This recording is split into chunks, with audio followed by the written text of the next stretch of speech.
koe. Mua au tini mana ki tangi uhi anei ki rungi ngā mātou katoa pautaka. Ko reira ko koe anō te tīmata tango ngā mea katoa. Ko koe anō te haka mutunga. Ki haka pai ngā tō ingoa taku i ngā wākatoa. Tōra mai tō araha ki roto. I tēnā i tēnā o mātau e tukuna atu i ngā whakapiti kōreo. Kia mārama pū i o mātou hakao. Rui ana e pāna ki tō mātou. Moana o iau. Nō reire e pā. I roto nana mātou ki a koe. I roto i te unga o tautana. Ko iwi whai tō mātou hana. Tātou kimene o Maria. O Maria.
I've already gotten their permission, Sharon, so right. it's on at the moment. Yep. Thank you. Okay. Just to let everyone know, I've just come up to my horn there. Hi. And there's no problem with that during the day. More than happy for people to come up and support other people that are speaking at the Kia ora.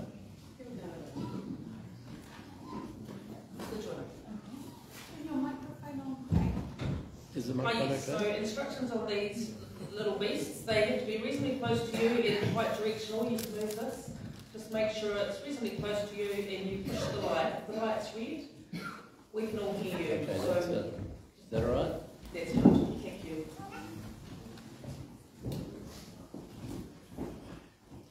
Oh, good morning. My name is Craig Joyner. And the first thing I just want to talk about is that I'm actually an employee of the Regional Council, possibly one of their longest standing employees, but I'm a harbour warden, which is right at the bottom of the food chain, and I just want that the views here are just my views, they're nothing to do with the Regional Council. So just before you begin, are you the gentleman that we were supposed to try and find when he was the jetty last night, Nick the Wolf? Were you the gentleman? No. I was told it was the harbour warden. That would be me, yeah. If it's at the Okanoni end of the harbour, it would have been Peter Clark. Yes, it wasn't the Okanoni end that we were asked to come and find. Yeah. Unfortunately, it was on dark by the time of that sorry, right? Yeah, years ago we divided it. It was too big to try and be the harbour warden of everything. And also Peter Clark operates a boat and is familiar with the bar, so which I'm not. So. Okay, so Kirsty and I arrived here in 1972, really from Wellington. And we were really just a couple of kids with a 6-week-old baby. So We settled in Motukaraka firstly, and we've had 4 children, and they all whakaprapa to Hokianga strongly, although 2 of them live in Auckland and 2 here. And we have 10 grandchildren now. So,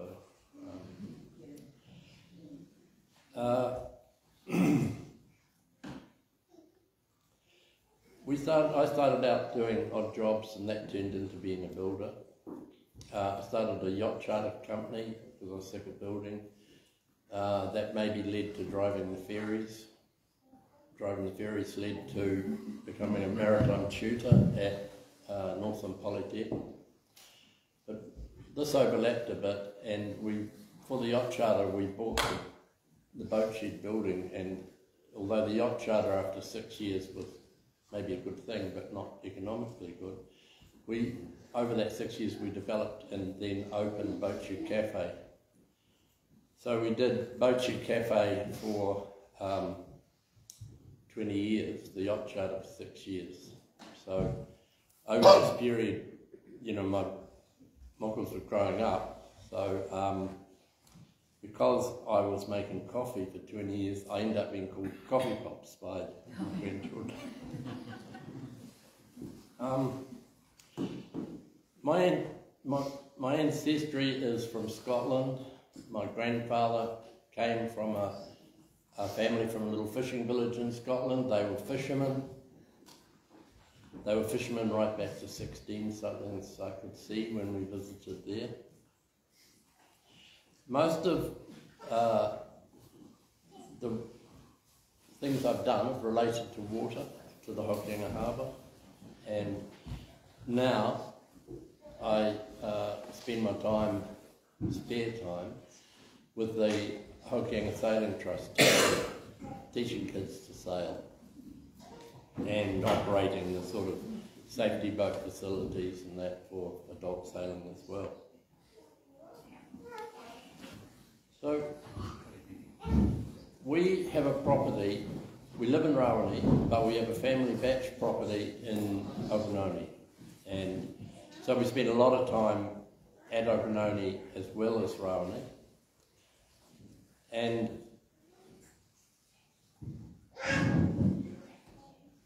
when you come over the hill, there's this stunning view that I think everyone recognises. And right in the middle of that stunning view is a sheltered beach in front of the sailing, in front of the bowling club, and where the road goes up to the recycle, and this is where the wastewater treatment plant is. But there's a very beautiful sheltered beach with high usage. People gather seaweed there, but this is also where the little stream comes out from up by the treatment plant. And most of my submission is about the stream, and it isn't good. And since the early 80s, when the sewage schemes are put in, it hasn't been good. It hasn't been a lovely little stream. It's been foul a lot of the time. You see little kids building a dam or something, and you want to go and tell them to get out of it. It stinks, it's not a good smell. It gets worse in summer when there's a lot of people, the population increases with all the holiday makers, and maybe the weather's a bit dry, I'm not sure what it is. And so also this is, it's a really special place. It's a site of national significance. But we don't get seaweed from anywhere around the stream. You wouldn't want to take that home, you wouldn't want to put that in your garden. It's just, I think everyone would agree with this who goes to. So one of the consents is for a pipe to discharge from a pipe that's out from the stream. And that pipe actually is right by what was a kite gathering reef. And no one gathers kite off that reef anymore. The pipe you've got to wonder about it. If this was, you know, not a problem, this effluent discharge from the wastewater plant, then why does it need a pipe? Why is it sort of, it's like a cover job, the pipe, you know, that it goes out a bit and it's got a tide clock that releases it on the outgoing tide. Well, all this doesn't sound really like in this day and age, the effluent being treated properly. It's been kind of hidden and swished away. But the trouble is that vast amounts of sand move overnight. And sometimes the pipe's covered by sand. Sometimes there's some other reason it's blocked. I don't know, something's happened. But so you can see what comes down the stream. That's where you get to see what it really is. And sometimes in summer this little stream will pull up, you know, it hasn't got enough oomph to flow all the way out. So you've got this pool cooking in the sun just coming out from under the bridge, and that's when it's really bad.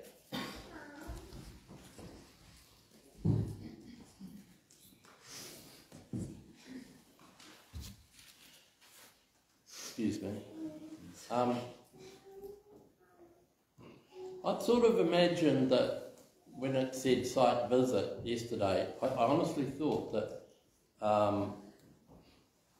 submitters and, you know, would be going up there to have a look. I've never been up to the wastewater plant in Hokianga. I'm very familiar with the Rawene one and the Rawene reticulation and all that.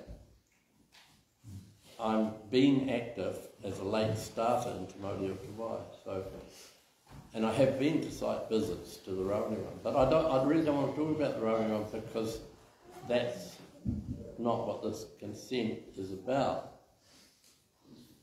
But just while I'm touching on that, I do find it kind of curious that we are only dealing with Kohokoho and Okanori Mapuri when all these schemes, Kaikoui, Rawene,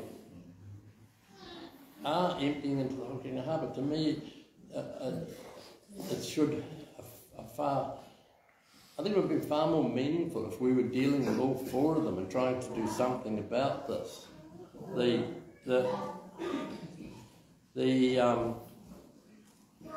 mean, it's obvious, it's abhorrent, you know, to Maori cultural values that we are putting effluent like this into the Hokianga Harbour. And like, I don't believe that you can just say that it's these cultural values are purely Maori cultural values. They're right against my cultural values. They're right against my whole family's cultural values. They're against all my friends' cultural values. We shouldn't be doing this now. You know, we had night carts, then we had septic tanks, and these things became not fit for purpose as, you know, times changed. And these sewage schemes, the way they are not fit for purpose now. They're not fit for purpose discharging into the Hokianga Harbour. So when I found out I wasn't going to be going on to have a look and have it explained to me, the treatment plant, yesterday, I did my best at looking it up online, and there's some good pictures, and I was able to carry on looking at where it exactly is. Look, I was absolutely astonished to find that in the wetlands, that the biggest wetland, which would have been wetland 1, has been sacrificed to store the sludge that was when the ponds were desludged, and further being used to deposit the weeds that are taken out of the ponds and so on. I really do not think that this is the proper way to operate a treatment plant. I was shocked at that, I really was. It's one of the biggest, the wetlands look really small anyway, and to see that the biggest of them had been sacrificed like this, I just found it was incredible.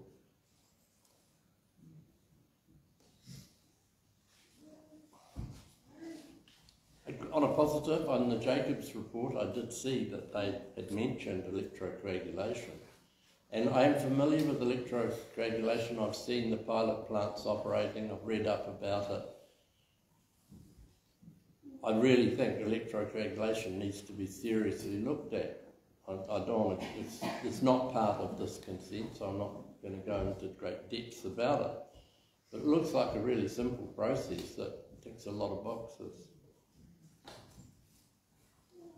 So, I just, on the electrocoagulation thing, I'd imagine that if you had a plant, and I'm not an engineer, that if you had a plant that had some sort of treatment system that included electrocoagulation, and then had a huge wetland, and possibly the wetland could have floating weirs that enabled it to behave like a much bigger wetland by floating up in large water flow times.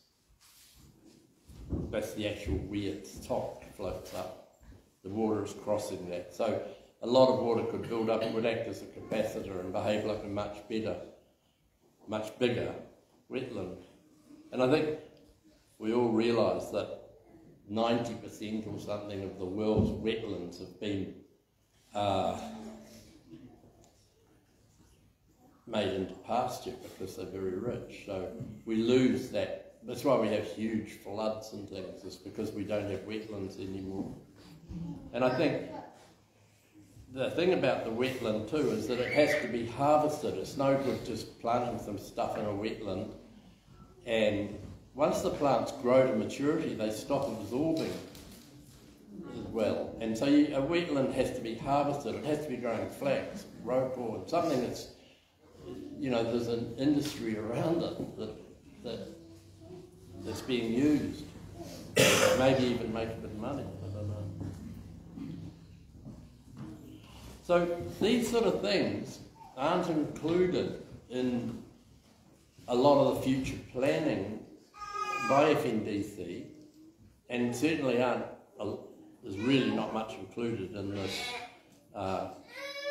consent in the way of improvements. I don't think just improvements, little improvements are the thing. I think we need to really look at it and ignore cost and have a look at what comes up. And I was part of the sessions with Te Mauri o Te Wai when we worked with the consultants from Becker. And one of the parameters was to not consider cost at first and to try and find the best option. And actually, the best options did turn up. And then when costs were looked at, they weren't actually excessive. And once again, I'm amazed that we're going ahead with a consent for 2 of the slings into the Hokianga Harbour when we're on the brink of the work that has been done by Te Mauri o Te Wai, a volunteer community group, is about to come to fruition. You know, so I really think the consents should be refused. We should look at what the community's been doing. And bizarrely, I see that the community liaison groups are dropped. Yeah. And that's probably the best thing that's happened since the schemes were put in place in the 80s, is Te Mauri o Te Wai and the work they've done over the years, voluntarily. And they came up against a lot of obstruction and so on. But on that, I really want to say that I have seen a culture change happening.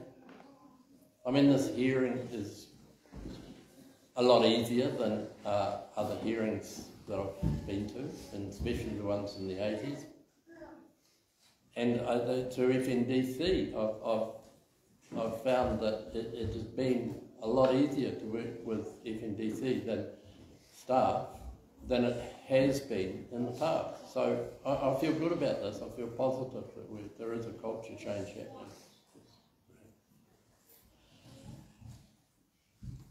On cost again, when the sewer schemes were first put in the 80s, in the early 80s, I was a building contractor. I'd gone from being a handyman to actually employing 12 people and being coast-to-coast construction.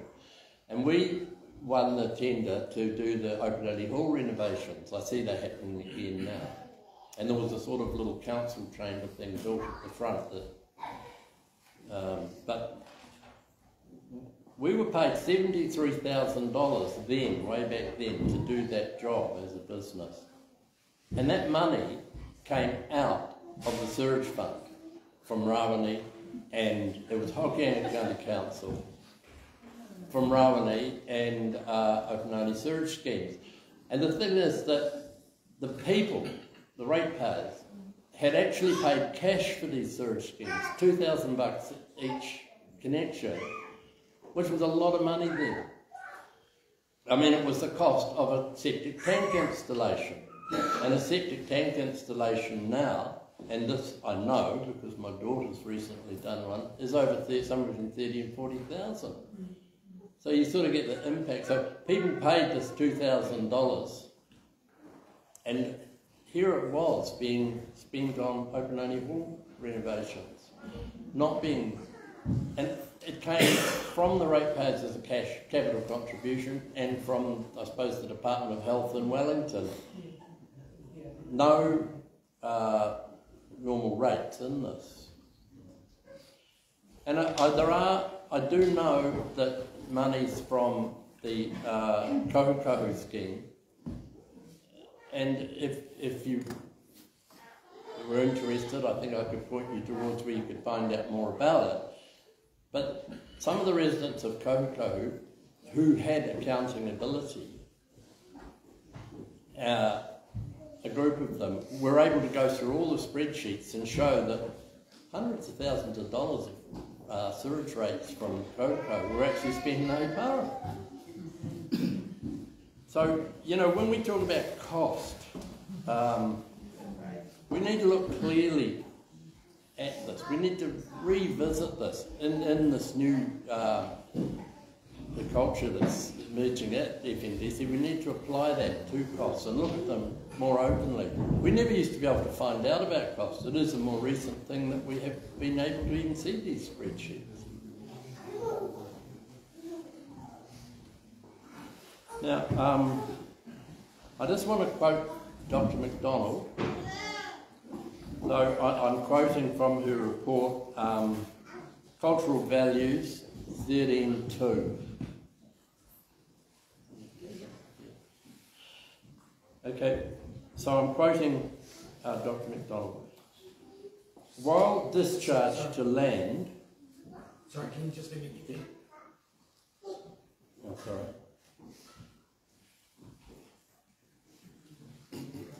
They're done under Cultural Values 13, here 13.2. Yes, thank you. Okay. So I'm quoting Dr. McDonald.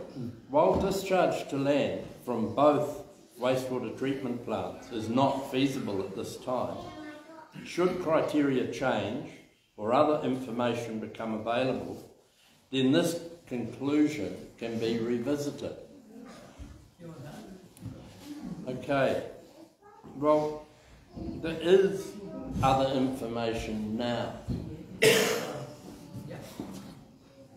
And, you know, I think you'll hear more about it from Te Mari o Te Wai's submissions, but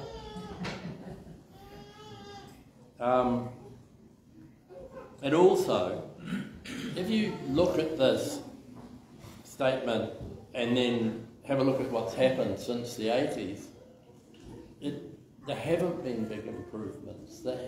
You know, it's almost as if, well, you've got the consent, so, you know, we're okay. I think we need a bit more levers pulled here, in that the consents aren't granted, and until this information, so we have another look at it, so we don't discharge the way we are now into the Hokianga Harbour.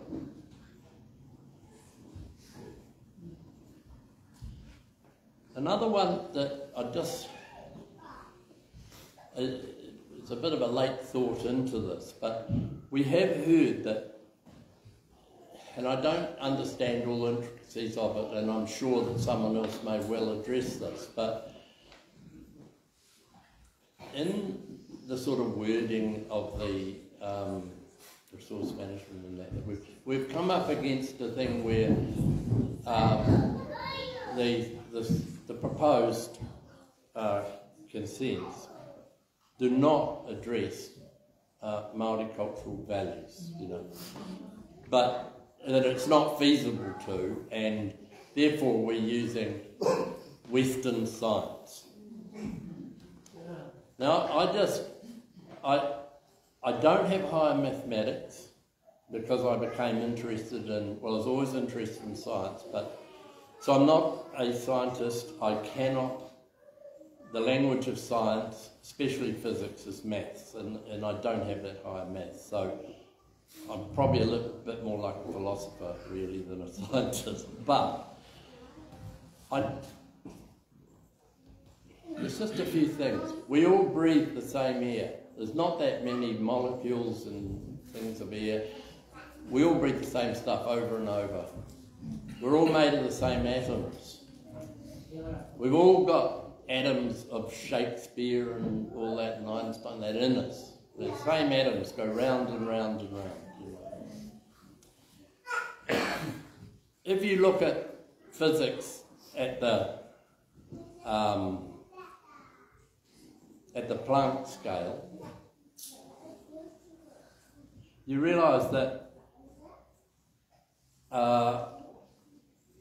everything you do, every tiniest action that happens leads to, just keeps on growing into a bigger and bigger and bigger event. So your tiniest actions, this is science. There's the butterfly effect, I think, too, where a butterfly flaps its wings and causes a tornado somewhere if you follow it through. And on the reverse side of it, this moment now, where we're sitting here talking, absolutely everything that ever happened led to this moment. And that's also Western science. So I don't see why we're drawing this distinction between traditional Māori cultural values and Western science. I don't see the difference. It's all the same thing. If you want to call it science, it's science. If you want to call it cultural values, it's cultural values. But there is no line. There is no...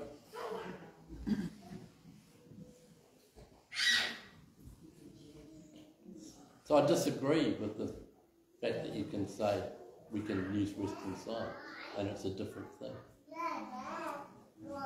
So just summing up now.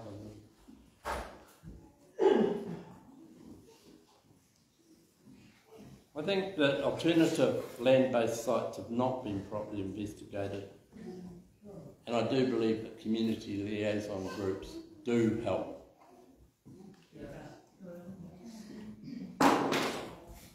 And cultural effects cannot be avoided, remedied or mitigated by a wastewater system that discharges into the harbour. And this discharge is culturally unacceptable in the broadest of terms. So I ask that the consent be refused. Thank you.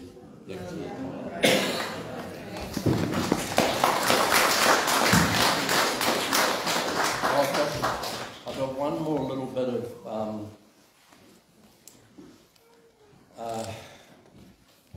I've been approached by someone who does wish to talk about the money matters that I mentioned, about how the money has been spent, And the person has been a councillor and actually is a regional councillor at the moment, and offered to speak for me on that matter.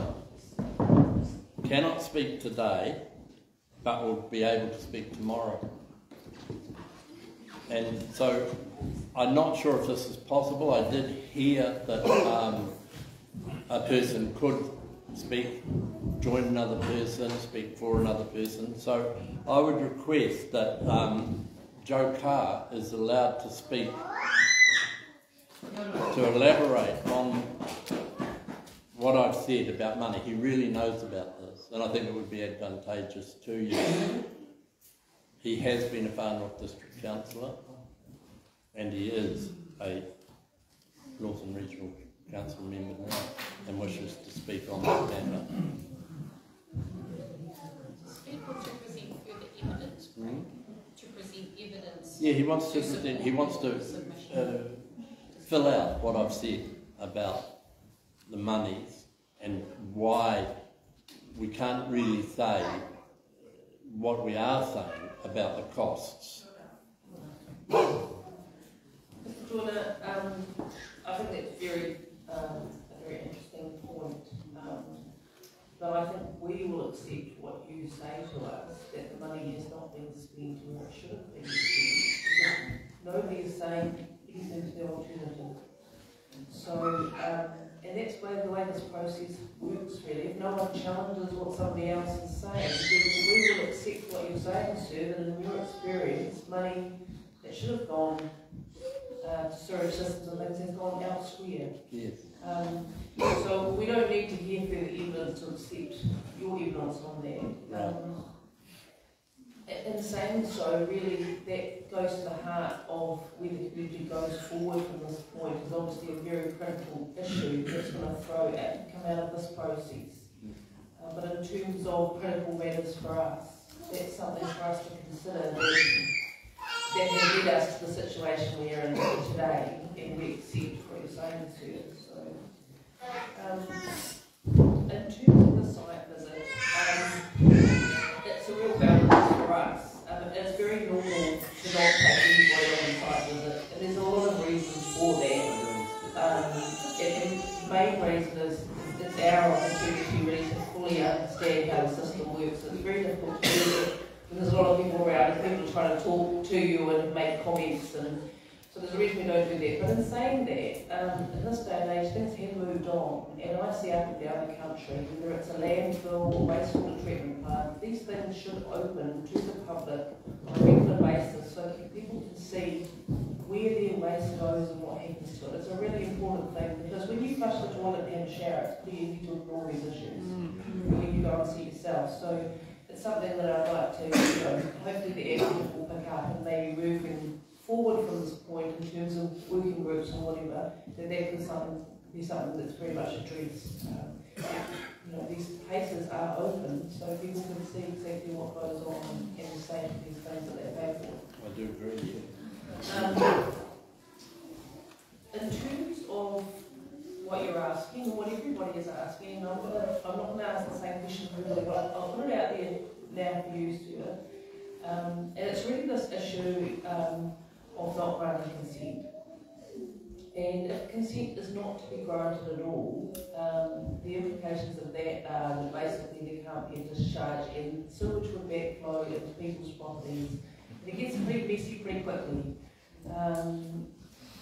So although that might be what the community is seeking, I think everybody needs to sit in their chair and think from a very reasonable perspective as to a path forward, and that may be a staged or a short-term consent, and that's why we really dug in with Dr. McDonald about what kind of time frame is reasonable in terms of implementing a new system, what time is obtained, and also feedback from the community as to what improvements are worth spending money on now in the interim. Because there's obviously, everybody's aware there's capacity issues across the district, that with even these 4 wastewater treatment plants, they won't be able to all be upgraded at the same time. There just won't be enough capacity on the ground for people to actually do it. And we're very conscious of the fact that in an ideal world we'd be hearing all 4 applications at one time, and the community could come and speak at one point. You'd have a working group looking across the whole harbour, and you'd be able to stage and say the community would have input into what's the priority first and where are we going over time, because the realities start to kick in very quickly even if you put cost to one side. I think from what we've heard from the council, obviously they've had money there and they're just not actually being able to find contractors or people to do the work. So I guess my question to you, Joanna, after that very long-winded beginning, is what in your mind, having heard from the applicant, would be a reasonable time frame to go through a process of working party, potentially some of the upgrades they're proposing, with a date in future as to when a new system or an alternative that will meet the community's need? Have you given that any thought, sir? Yeah, I have. I think that there's several questions there, and one is the planning of it. So I'm not certain of it, but probably I'm a blazing optimist here, but I would imagine a year for the planning. And then I think if we've got an implementation plan of how they're going to be implemented, and we are dealing with all 4 schemes and things like the septage being dumped in the Rawene scheme, which was never designed for, and actually we weren't consulted about it either. And remember, we pay cash for this thing, and then suddenly we're getting I shouldn't be talking about Rawene, I know, but suddenly we've got maintenance work done, so now we have some capital borrowed, so we have a capital rate now. We never realised it was $800,000 that we're now paying a capital rate on. This happened a few years ago. This was so that septage could be dumped in the Rawene scheme, and the Rawene ratepayers pay for it, and it's not even our septage. And a lot of it, I know we're in a much better culture now of FNDC and these things, but I saw a ex-milk tanker truck and trailer unit dumping septage in a couple of months ago into the Rawene scheme. That's an enormous amount of septage in a little scheme. I once heard in another meeting, we said, put your Kerikeri septage in the Kerikeri scheme. And the reply was, it wasn't designed to take septage, well, nor was Rawene. Nor was the ocean. So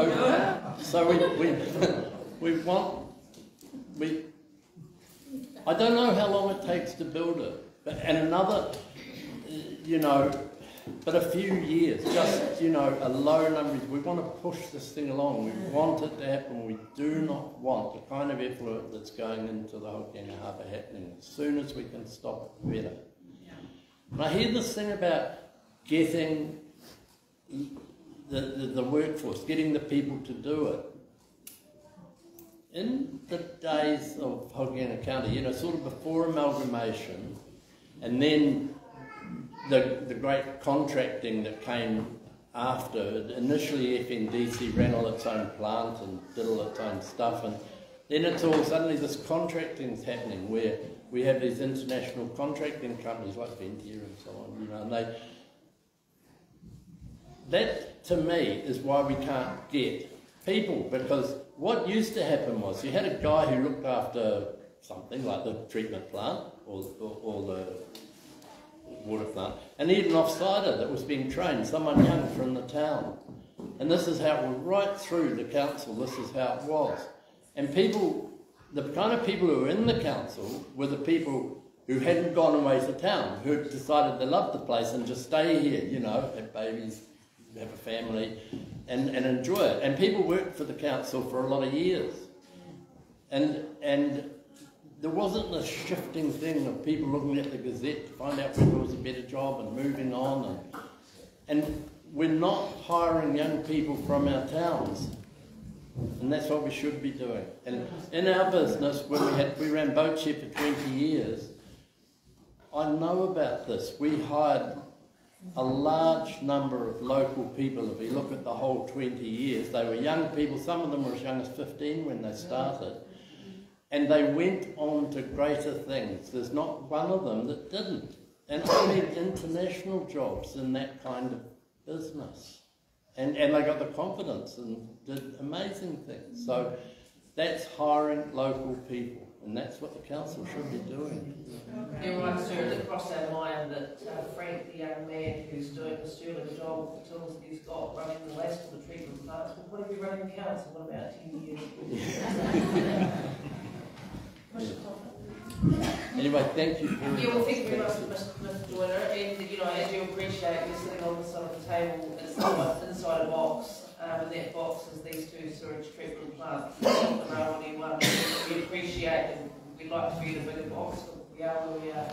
So thank you, sir. I'd also like to acknowledge Nikki for sitting there with me. It kind of helps. Kia ora.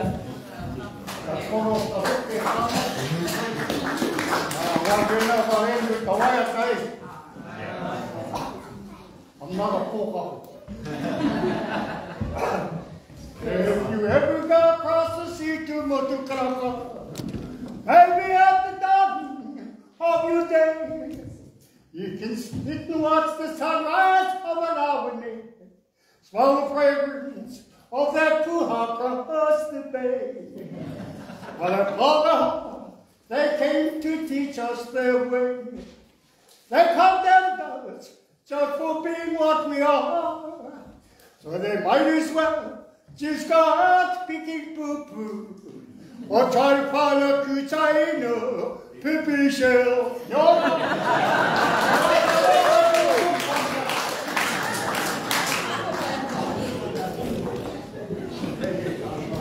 Kia ora, thank you. The next speaker on my list is Ms. Green or Ms. Webb.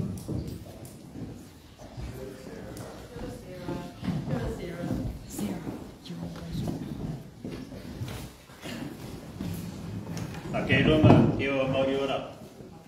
Te mei tūtai ki a koe te tukana Charlie mō tō karaki ki te tūwhera te wahanga nei, tēnei kaupapa mō te rā nei, ki nā koe i te karaki ki te runga rawa tō tātou haihanga. Te tūrua mihi tonu ki a koutou ki a koe Sharon, korua tahi e regional, ngā kai whakahaere o te kaupapa mō tātou i tēnei wiki, nō re mihi tonu ki a korua.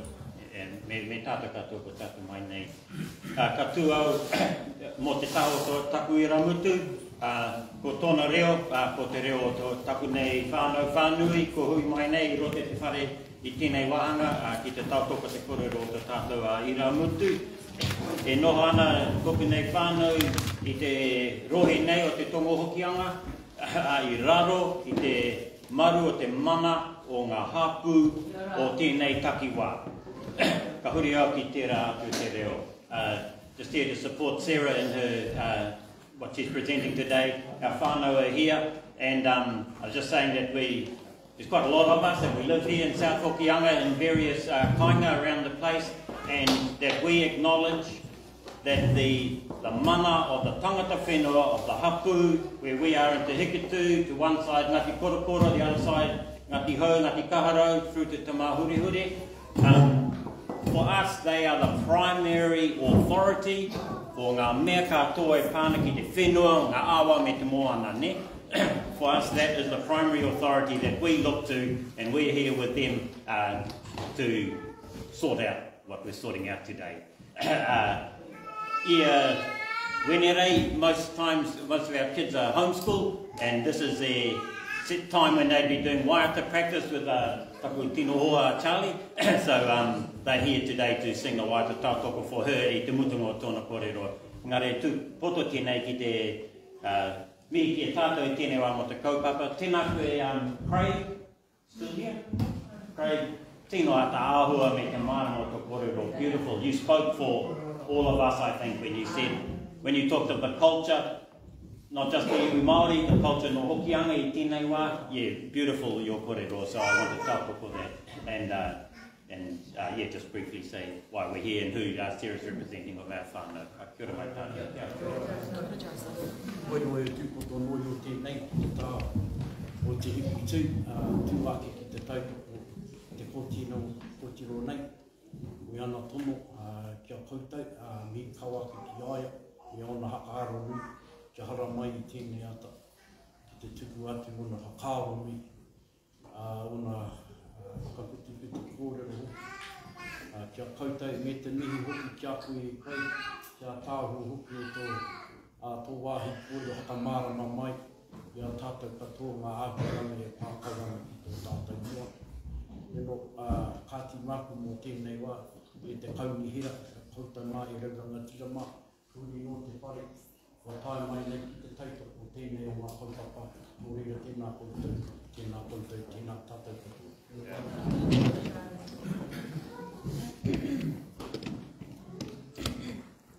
Tēnā koutou, tēnā koutou, tēnā koutou katoa.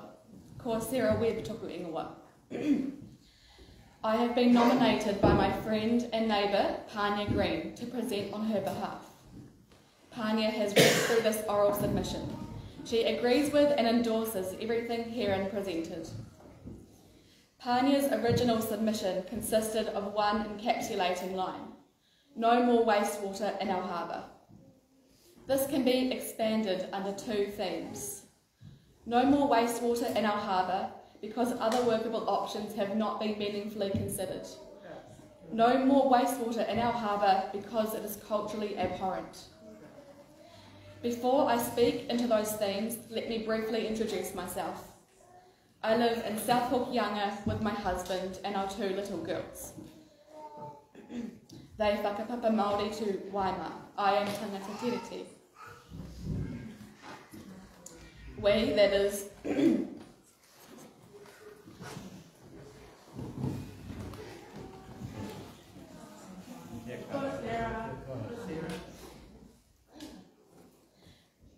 we, that is Pania, our community, our whānau,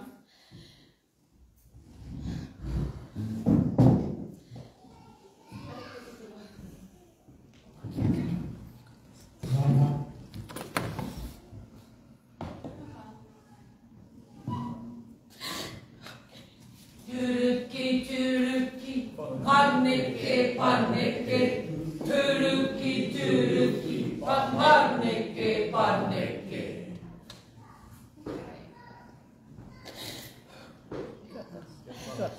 We believe in creating a culture of care for our natural environment, to protect it for future generations. Often the natural environment is seen as a resource to be carelessly extracted or available to be desecrated by our human activity. We need to have a paradigm shift in the way we as a society treat our natural environment. It is an unacceptable practice to discharge human waste into the Hokianga harbour.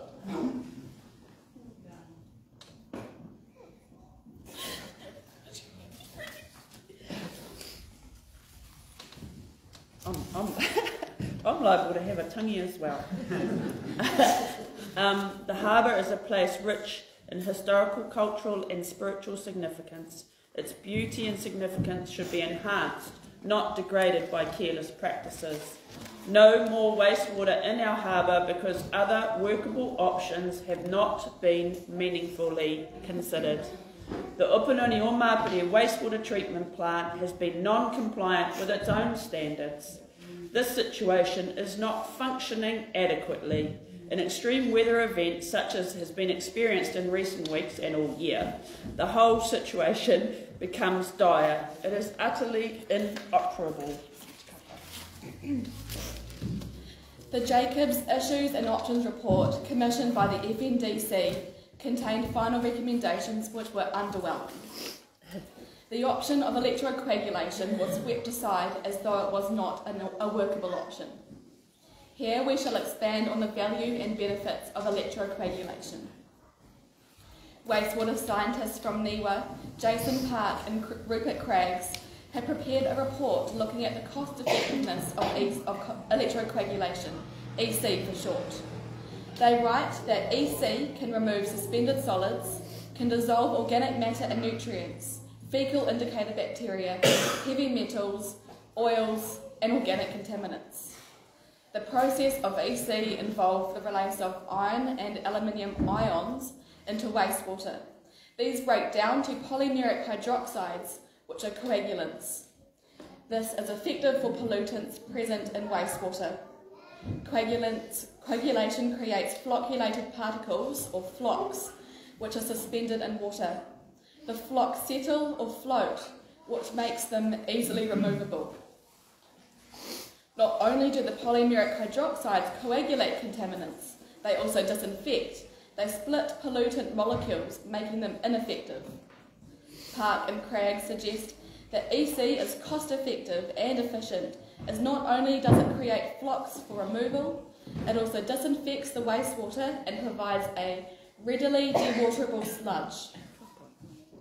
As opposed to EC, options 4A and 4B in the Jacobs report suggest the use of chemical coagulants to create flocks, or as they describe it, chemically assisted solids removal. The Jacobs report says, maintaining good chemical coagulation flocculation performance can be difficult and can require ongoing adjustments and optimization of dose rate and or chemical. The process will require an increase in operation and maintenance complexity compared with the current system. This indicates that options 4A and 4B will be an involved process and not necessarily an efficient option. Biochemist Andreas Kerman from Far North Envirolab points out the high costs associated with chemical coagulation. He writes, the chemical coagulation is becoming less acceptable today because of the higher costs associated with chemical treatments. For example, large volumes of sludge generated, the hazardous waste categorisation of metal hydroxides, to say nothing of the costs of chemicals required to effect coagulation. He comments that the sludge generated from chemical coagulation has a high bound water content, which is slow to filter and difficult to dewater. The Jacobs report cost predictions for options 4A and 4B are $2.92 million and $4.93 million respectively. Park and Cragg show cost estimates for a small-scale EC treatment plant with a flow of 550 cubic metres per day. They suggest a capital cost of around $1 million, with operating costs of around $64,000 per year. The Opanone or Mapere plant has had a consent for peak dry weather water flow of 450 cubic metres per day. Given that the Jacobs report contains options which cost significantly higher than this, it would appear on paper that an EC plant could be much more cost effective. Additionally, it could produce economically beneficial byproducts. In summary, we show that other workable options have not been taken seriously. EC is more cost effective compared to chemical coagulation in options 4A and 4B.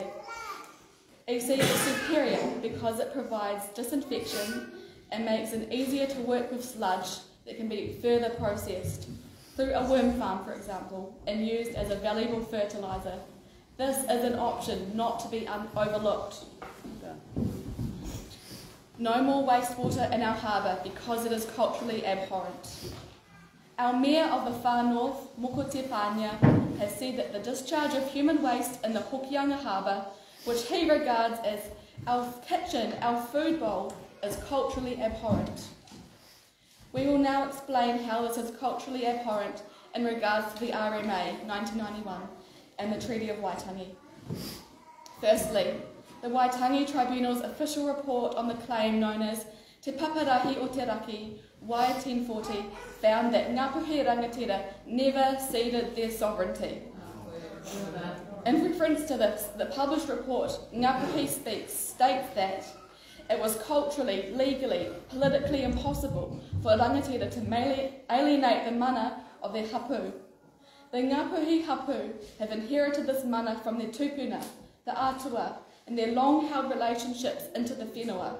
It cannot be given away. How does this relate to wastewater treatment? Hapu must be recognised as key decision makers when it comes to issues such as this. Ngāpuhi Speaks asks, When will tangata whenua get the opportunity to be part of the decision-making process? Oi. Kia kaha.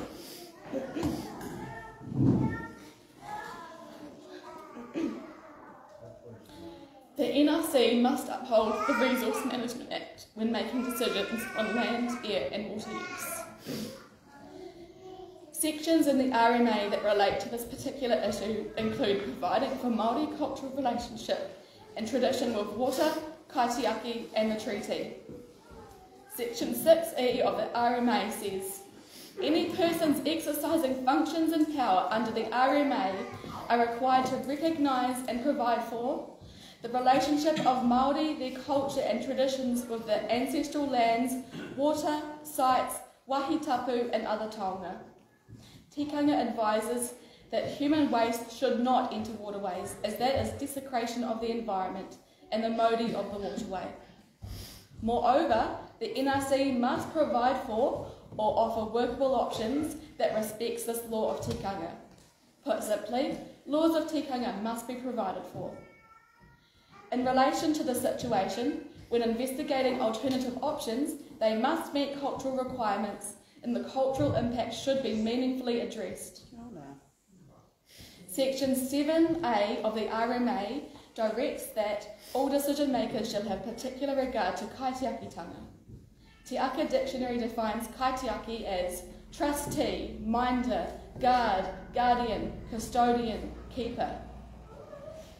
When the NRC makes decisions related to the RMA, they must have particular regard to mana whenua as a kaitiaki and uphold their mana as the authority on caring for the land and water. Section 8 of the RMA directs that the NRC must be guided by the principles of the Treaty of Waitangi. These principles, partnership, duty of active protection, retention of rangatiratanga, and the duty to consult, direct that it is necessary to engage appropriately with tangata whenua when making a decision through the RMA. Summarising these three sections of the RMA, for the NRC to act in good faith, they should engage appropriately, take into meaningful account any cultural impacts, uphold tangata whenua as kaitiaki, and uphold the treaty principles. They should also acknowledge that Ngāpuhi Nui Tonu never ceded sovereignty. Jacinta Ruru on the law of tikanga.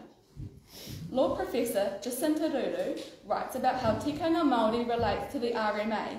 She shows us, especially in the cases of legislation that recognise significant natural features as their own legal person, such as whanganui awa and te uruwera. She writes that these statutes relating to legal personhood endorse Māori tribal visions for knowing and caring for land and waters, and reassert a founding place for tikanga Māori for guiding regional resource governance and management. This emphasises that New Zealand law statutes recognise tikanga through means such as legal personhood. If this is possible, then tikanga should also be recognised and enacted through the RMA to the greatest extent. Ruru writes, the Māori legal system has developed strong rules for protecting the mauri of the water. It is abhorrent to mixed waters with human sewage, the preference being for sewage to be treated on land. She says that tikanga Māori as a legal system has its very foundations in the lands and waters of Aotearoa, New Zealand. Therefore, the inclusion of themes of tikanga within the RMA, such as kaitiakitanga, should be highly regarded and therefore realised. Discharging human waste into waterways is disrespectful, irresponsible, careless. It is not an acceptable way, a legitimate way to treat human waste. Moreover, this practice cannot be mitigated or remedied in ways that could make discharge of human waste into waterways acceptable. In conclusion, not all workable options have been meaningfully considered, such as EC, which is shown to be both efficient and cost-effective, creates a valuable fertiliser resource, and prevents contaminants from being discharged into the harbour. It is superior to chemical coagulation as proposed in options 4A and 4B of the Jacobs report, and it is cheaper overall. It also meets Māori cultural value requirements as it does not discharge human waste into waterways. The Waitangi Tribunal report on Y1040 finds that Ngāpuhi never ceded sovereignty. This means that Ngāpuhi hapu should at the very least be meaningfully consulted on the matter. Their mana must be upheld. The RMA shows that Māori cultural values need to be provided for, that the principles of the treaty must be upheld, kaitiakitanga must be regarded. For a consent to be permitted, 3 years at the minimum, maximum. I meant the maximum. Sorry, was that for 3 years. If poo is entering the harbour, it is desecration and must be stopped. Creating a culture of care for our environment requires a paradigm shift. It requires us to stop treating our earth as a resource to be carelessly extracted or desecrated. We also need a paradigm shift in how we relate to our waste, to perceive the possibilities of waste as a resource when it is processed appropriately. This is just one way of many that we can begin to undo the damage that has already been done. Let us not flush this opportunity for positive change down the drain. Tēnā koutou, tēnā koutou, tēnā koutou katoa. Kia ora.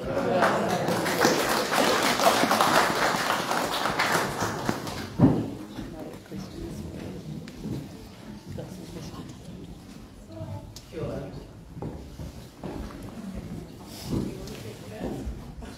Sorry, I forgot about you. That's okay. We'll sing our I'm song. not important, you can forget about me. You can carry on.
Picture of a pristine environment in the mountains where the puna flow fresh and clean and the birds go there to be refreshed and to be given life. We are the birds, and the wish of that song is that those streams never run dry and remain clean for us. Kia ora. Kia ora.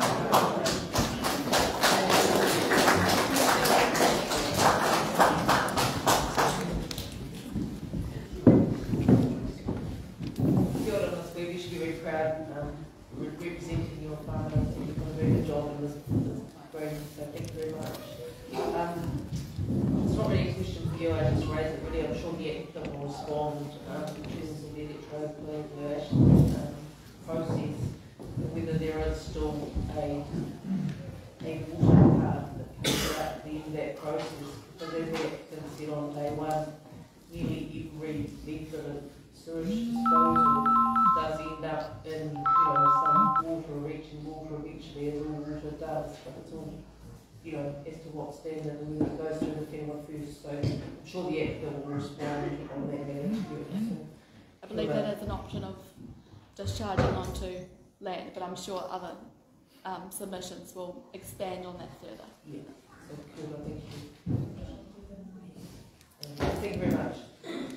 Sorry, Madam Chair, if I could, sorry, if I could just pick up on that, and if it is appropriate for you to ask if there's a question on that. I wasn't clear in the submission whether the suggestion was that the electrocoagulation was the treatment option, whether the water that comes out of that would be offensive to put into the harbour or not. Yes. So do you Yes. understand? Anything that's discharged into the harbour, any treatment plant that is discharged into the harbour cannot be remedied. But there could be other ways of discharging that water onto land, because even though it has been completely disinfected, or 99.9% disinfected, it still has been through that process, so it's still not necessarily acceptable to discharge into waterways. Yeah, so you're still looking for it to go through the whenua before. Kia ora, thank you. Yeah, it's going to be a theme of the next couple of days, I'm sure, that's going to run behind. This Epsilon did speak to us last night. I'm not sure where she is now. Oh, Epsilon, you're over here. Are you here for this Epsilon if we take a break for a cup of tea and then come back to you? It's a lot of pressure on you if you said no, wasn't it? You were going to take a break. It's probably a bit unfair, but so we'll take a break now. It's just on 1 to 11. We are going to just take 15 minutes so that we'll keep moving along. So we're back at 11.